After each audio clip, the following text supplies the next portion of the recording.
Well, good morning, world, and welcome to another episode of the Crisis Victory Show. My name is Dr. Hal Bradley. I'm the executive producer and host of the show, along with Pete Turner, who is a co-host and co-producer of our show. Good morning, Pete. I know you're in the background there somewhere, buddy. And hey, there he is. And Pete is also the founding father of the Break It Down show. And I always recommend to people to be sure to jump over and check his shows. They're pretty amazing.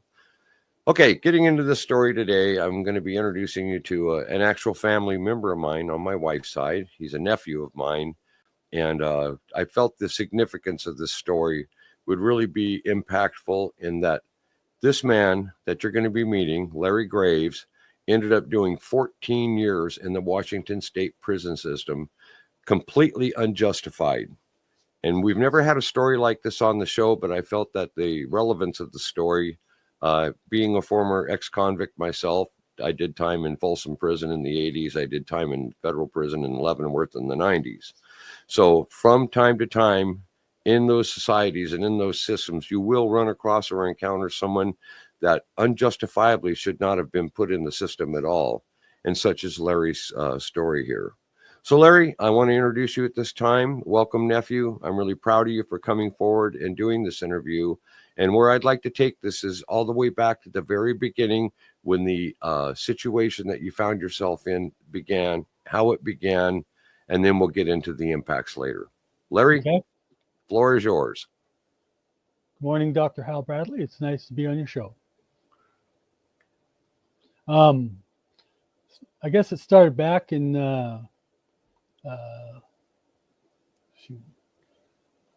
can't remember the year, but my ex-wife had a friend, and she took her out to a lot of places, and they met a lot of people. It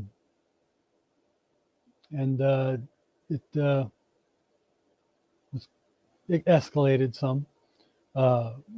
She would introduce people, or he heard of people that like drummers and stuff, and wouldn't introduce the rest of us. So we all took that kind of in the wrong way and stuff. And what I'd like to get into is the incident in question that led to your eventual arrest, that led to your eventual incarceration into the Washington State Prison system. So let's take it to the moment of the incident, Larry. And audience, I want to prepare you so you would understand that he is a PTSD patient. He's extremely afflicted. So please have patience and understanding as he works through this story. As you know, in the past episodes we've done, we've had many people that are PTSD affected, and Larry is no exception to that rule.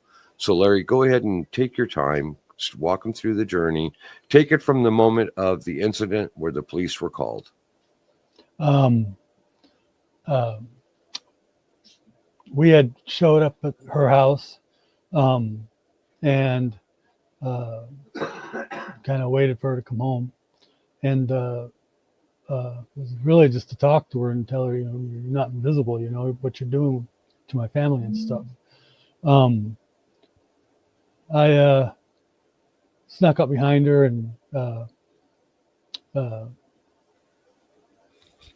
took a knife and went across the throat, but there was no cut there.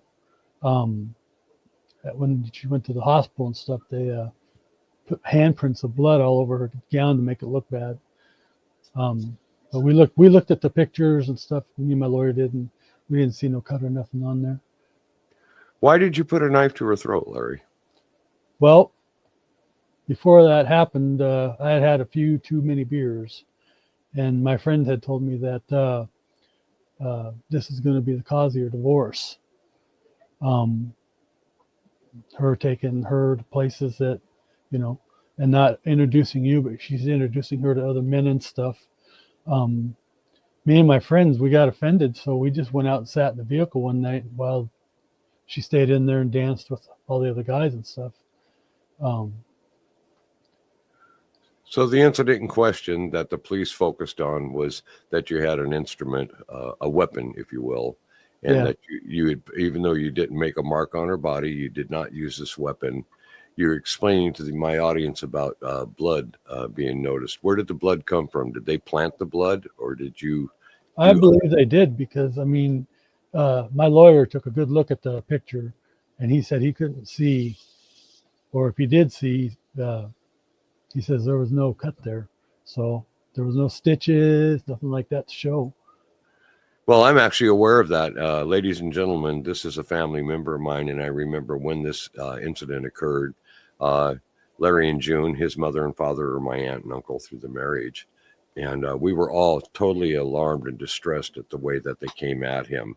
And I felt it was so important for Larry to get this story out to all of you today, because he needs to show how, in some cases, law enforcement can indeed manipulate evidentiary properties, if you will, that they're going to bring to trial at that time. So was there anybody that ever ran a DNA test on the blood that was put on her clothes? Not that I know of. Okay, your attorney didn't ask for a DNA test? I don't know if he did or not. He didn't talk very much. Okay, was he a public defender? No, he was paid. He was a paid attorney. Very interesting that he didn't examine the evidence at a deeper level than what you've just expressed to us. Mm-hmm. I would also like to say that we all knew his wife. We knew about the rocky circumstances at the time of the marriage. And having known Larry, through my family, he was never, ever a violent person. He was not a person with a prior history of violence. He was not somebody that would be known to have effectively taken somebody out, especially the fact that he talks about how there was no mark on his body. We saw the photographs. The entire family did. He didn't do a single thing to this girl. But a threat is a threat. And this is what they will activate on. Obviously, there must have been some weakness to the case, because planted evidence is not uncommon. And it's not really common, but it is not uncommon, Larry. As you know, I was a cartel member 15 years before I walked into end my career as the Pacific Northwest largest cocaine trafficker in its history. Yeah. So I'm very, very well aware of how they will work to build cases and how they create their assignments to implement whatever means is necessary to take down what they consider to be a potential target or a target of concern. There were a lot of lies. Yes, there were. Now, take it to the moment of sentencing, when you stood before the judge and the judge leveled the sentencing amount down to you. Now, bear in mind, folks, this man did not cut this person. He did not bring harm to her. He did act out in an irrational and erratic behavior, but nonetheless, he did not do nothing to her physically. Larry, what did you say? What did you feel? What did you think when you heard that you were getting all of those years in prison? I was really shocked. I couldn't believe that the lies that were told against me and stuff, and it just really broke my heart. I watched my mom and dad. I happened to turn around and look at my mom and dad and watched them cry, and everybody that was there was crying because they couldn't believe it either. My ex-wife didn't even show up. Yeah. And the judge just said, you're going to get 16 years and 16 years, 2 months. Yes. I'm so sorry that you went through it, nephew. I really am. But again, this is the reason that you're on my show today. You've survived a crisis event, and you're coming out now on the other side as you're going through the recovery process. Mm-hmm. And you got to realize, ladies and gentlemen, this man's never been in jail in his life. And all of a sudden, he's hammered down with a 16.2 sentence on his way to Walla Walla State Prison. And because of it being an act of violence, you are categorized and put in a different area of population.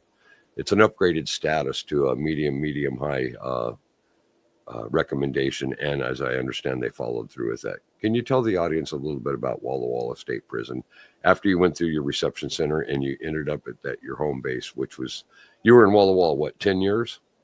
Yes. 10 years. And then, yeah, tell them the journey. Tell them how, when you left the courtroom, you went to the county jail, you waited for the bus to arrive on, I believe, Tuesday. That's when they take them to. Yep. Okay, so take them from there, please. So we were all down waiting for the bus to come in the room. And these two guys got in a fight in the room. And this guy just beat the crap out of this other guy. I mean, he had knots on his head on the bus.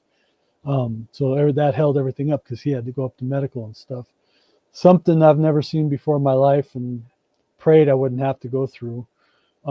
Luckily, I did. I didn't have to deal with any of that stuff. The bus ride was long to Shelton. Um, it seemed like it took forever, but of course, traffic in that time of the morning was terrible. Yes. Now, when you got to Shelton, by the way, ladies and gentlemen, that's Shelton, Washington, and what that is a reception center. That's where they process the incoming inmates, and according to the type of crime that they've committed, the amount of time that they have, the counselors are assessed the recommended prison within the state of Washington that he be subjected to and sent to. And now, as my understanding, Larry, weren't you sent directly to Walla Walla from Shelton? Yes, I was. 2 weeks later. Okay. Describe to the audience what the impact was the day you stepped off that bus in a Sally Port in a high security prison. It was scary at first. Just a lot of unknowns, what to expect, and,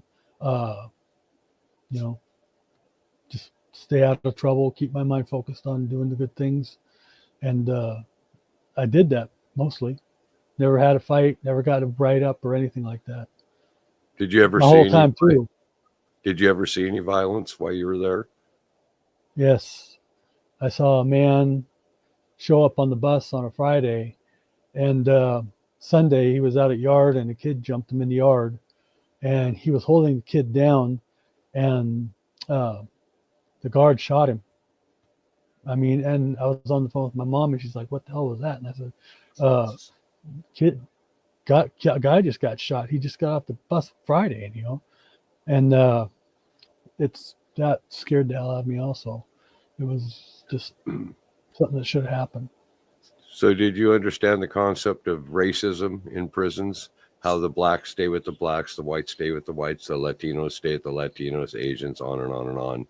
How did you accept that? How did you get a feeling for that and an understanding of it? Because you're not a prejudiced person. I've known you most of your life. And so what it is those are the rules of prison life. And these rules have to be adhered to. So did you have somebody that was a fellow convict that kind of walked you through the rules of prison? Yeah. And he told me that when we go to like the chow hall and stuff, you need to sit at a certain table or tables, because all the tables had the groups there, and you didn't want to go sit down at the wrong table. Sometimes the guard forced you to sit at the table, and that caused problems. But I always made sure that I was in the back, so when I came in, I would be the last one coming in for chow. Smart move. Yeah. And they had fights in the chow hall. I actually had, when the guard shot the bullets from the top, actually had it go right over the top of my head. Scared the living life out of me. Like I said, it's just another thing you're not ready to see or even have come over you, and it was crazy. So were you ever involved with, or were you ever observant to any yard riots while you were down? When there was a yard riot one day, but I was not out to that day. I stayed in the house up on the upper tier up there. So you didn't have to lay yourself flat on the ground and make sure your head stayed down, huh? Yeah, no, thank God. Yeah, I've been through that in Folsom Prison, California. Boy, I remember them dropping bodies out there. Just absolutely a scary moment in life. But, you follow the rules, you adhere to the rules. This is how you exist. Now, as I understand it, you worked in the laundry room. Is that where you were assigned?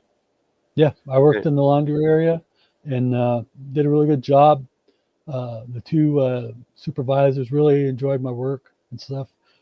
They made me lead of the dryers. I did a really good job with them. I even stayed after sometimes and did extra work. So, because you were in there on a high violent crime status, that gives you good standing in the population. You're known not to be a child molester, or you're not some snitch that put all of his friends in jail. You came in there with a pretty hardcore background, and having been in prison myself, I know just how important that is. So you're less apt to have people mess with you. And what was the charge? Was it a attempted murder, or what did they have you under? First degree attempted murder. first-degree attempted murder. And you have no violent history, background, nothing before that incident whatsoever in your life. And I can attest to that. I know you from our family. Yep, nothing. Why, Larry, do you think that they pursued you? Why do you think the law enforcement came at you so aggressively and allegedly tampered with the evidence? I think the lies that my ex-wife and the victim told were really heavy. And there was a lot of lies. I even thought that they bought into the prosecutor to make sure I got put away for a long time. It would appear so, but my concern, Larry, is the lack of representation that you had based on the attorney in question who was handling your case. Did you ever consider appealing the case under the grounds of improper representation? I did, but the judge had told me that if I did, I would be looking at 24 years to life. Yeah, that's the norm. They tend to scare people that are trying to have their truthful story told. And I'm very, very sorry about that. So in other words, you discussed this with your family, your mother and father, and you guys decided just to accept what you were stuck with and Yep. just move on with life. Yep. Now, ladies and gentlemen, I want to share something very personal about what happened while Larry was incarcerated. Larry lost his mother and father. His mother had passed away, both of natural causes. And within a couple of weeks, his father went to be with her in heaven. And of course, Larry, I'm so very, very sorry for your loss. I was around the family and I remember how tragic that was. And can you explain to the audience how you found out about the passing of your mother and father? My aunt came up and had told me in visiting. And she also had called my counselor and he told me also. Okay. Mom passed away first, September 7th, 2011. And then Dad had passed away 14 days later, September 21st, 2011. So 2 in 1 month just really, really took a heck of a hit on me. I was heartbroken. I didn't want to do anything. I lost 128 pounds because I just stayed in the room. I didn't go out and eat nothing or anything. And my cellie finally woke me up and said, "Hey, it's time you go eat now." You know? Yeah. It's very hard to explain to people that have never been down just exactly how impacted prisoners are, not just you, but many others who've lost close family members during the time of incarceration. Were you allowed to be taken out of the prison to go to their funerals? I don't remember, Larry. I wasn't around at that time. No, they wouldn't let me go. They said my aunt had waited too long to put in paperwork or something like that. So I was not able to go to the funeral. Wow. It's just so horrific. Just one thing after another.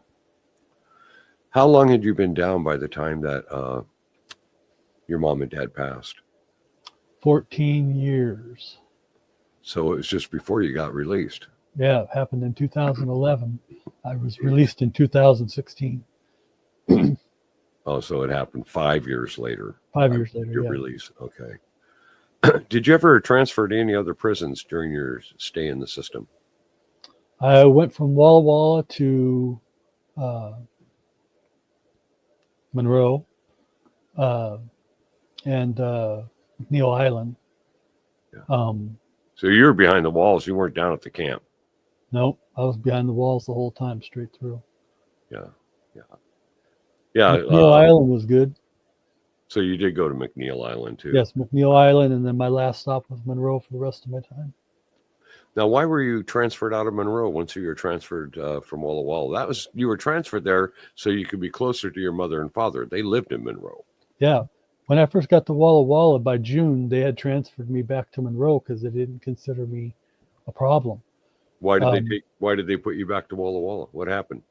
The victim found out that I was there, and she complained to the state, and she said she didn't feel comfortable driving by the prison knowing I was there. So 3 weeks later, I was sent back to Walla Walla, where I had finished all my time there. Yeah, that's pretty tragic and very tragic on your mom and dad. I remember Larry and June. talking to all of us about that, how unjustifiable that was, what a hardship it put on them. You know, you were so close to your mother and father, and I loved them. They were a wonderful aunt and uncle to me. They were great people.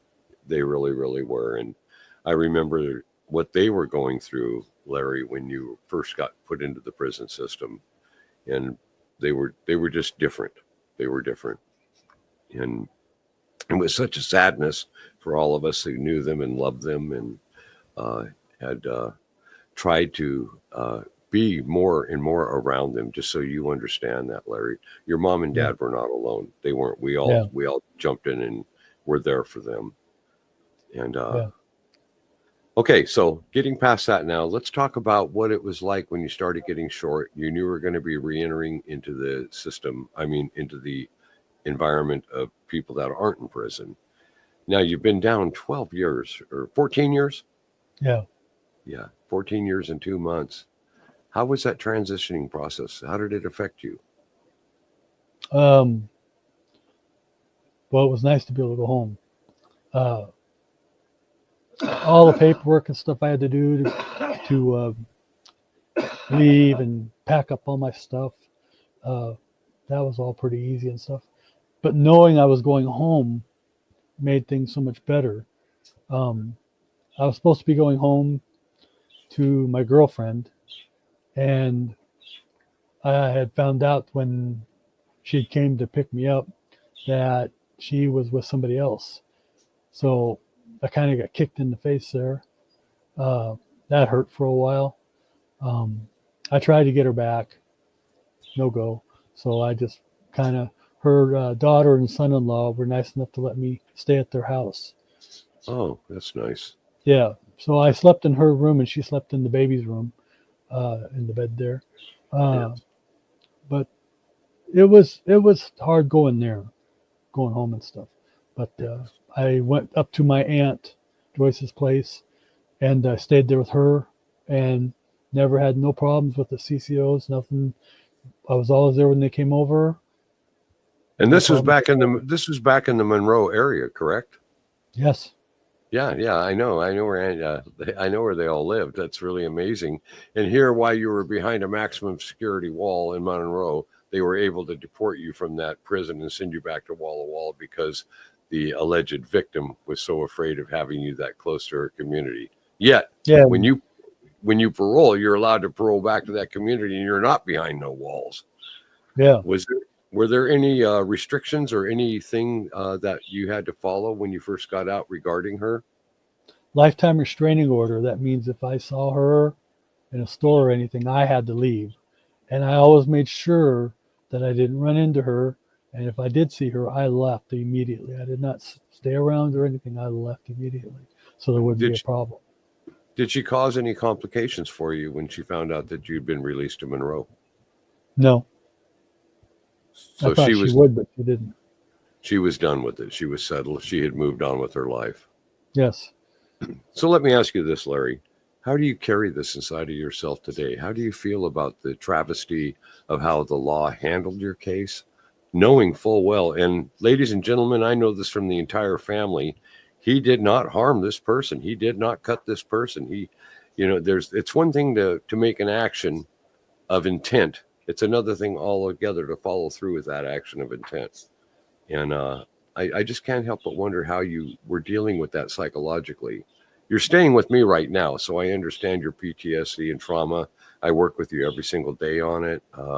It's really a travesty to me remembering the good, cool kid you were back in the day to what the system had turned into, and the nightmares, the self-esteem issues that you're working yourself through right now. And I'm very proud of you, by the way. You're coming along and doing very, very well.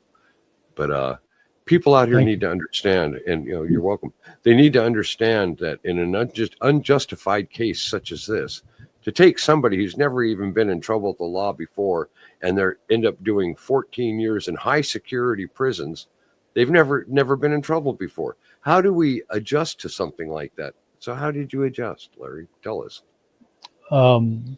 Just each day, I just tried to stay focused on not getting in trouble in the fights. I stayed away from the fights when they started happening. I would just go back to the house yard in because I knew where everybody was going to be going in anyways. Um, uh, How did they the, feel? How did they feel about you, knowing that you were released to their house, around the kids, around the rest of the family members? Did they feel comfortable with you? Did you feel oh comfortable? yeah, And you felt comfortable there? yeah. Debbie's kids even came in and seen me. The whole family came in and visited with me. Yeah, unbelievable. Your story is absolutely amazing to me, and especially because it hits so close to home. And I'm so glad that you're with your uncle right now, that we can kind of help you readjust back into the way the world should be instead of what you have suffered and survived. But you know, the show is based on people who come through these type of extreme crisis events, Larry. And here I can attest to the audience that you are on the road to recovery psychologically, emotionally. In the weeks you've been here, I see a strength coming in you now that wasn't there when you first got here. It's very, very hard to readjust, isn't it? Yes, it is. Because you're always watching over your back. Like if you hear somebody say, "Hey, you got to turn and look real quick," because you think it's a guard yelling at you, but it's not. It's Yeah. somebody yelling at somebody. Just crazy sometimes. Yeah. I'm a witness to every bit of what you're going through, and having been through the prison system myself, I remember when I first came out that I didn't even want to be with a woman like a lot of people think. I for the first few months, I stayed away from everybody, and my interest was, oh my God, I can go have a Pizza Hut pizza. And that was like the highlight of the day. And, you know, it's been 30 years for me since I've been through the system, long time ago, but some things never leave us. But I want to give you a thought of encouragement, Larry. It does get better. It will get better. The main thing that you need to do is remember two things: people and your environment. Watch out for getting subjective because of your situation to being around the wrong kind of people, and definitely take a look at your environment. Create an environment that is one of comfort, one of safety, one of respect for the people to be able to readjust to you coming back into this world and into our lives. Well, I really don't know what more we can say about this particular situation other than I'm so happy that you're back home. Welcome home. It's good to be home. Yeah. And I want the audience to really take a thought and make some comments with regard to this testimony, because this man, based on being in the family at that time and seeing and reviewing everything that was going on in Larry's life, this was completely unjustified. If he had prior history of violence, things of this nature, I can see to some degree the desire, if you will, to incarcerate him based on that temporary moment of lapse in action he did. But what I don't see and what I don't get is, here is a man who did not cut this person at all. He was compliant when the police showed up. He followed the rules. He followed the instructions, did everything the way he should. And he's not somebody that has violent experience in a prior life, in a prior background, excuse me. So that's why you're on the show today, Larry. I wanted people to be able to hear your story, and I certainly want to thank you for taking the time to share it with all of us today. And I'm good to go. I don't have any further questions. Is there anything else you'd like to add as we close out the episode? I just want to thank you for having me on your show. It's been great. Well, it's an honor to have you on here, nephew, and God bless you and keep you. And what can I say? Go survivors. Go survivors. There you go. Okay, folks. Well, that wraps up another episode today. And I'd like to take this moment to thank each and every one of you for taking your time to catch our show. Now, if you like these shows, I would ask that you would please hit like, share, and subscribe. It's so important to us that we get these messages out, and we understand that these are graphic, almost toxic interviews. But, you know, this is the kind of impact that we feel is needed in order to make sure that people understand the significance of the problems that we are confronted within our own country and around the globe.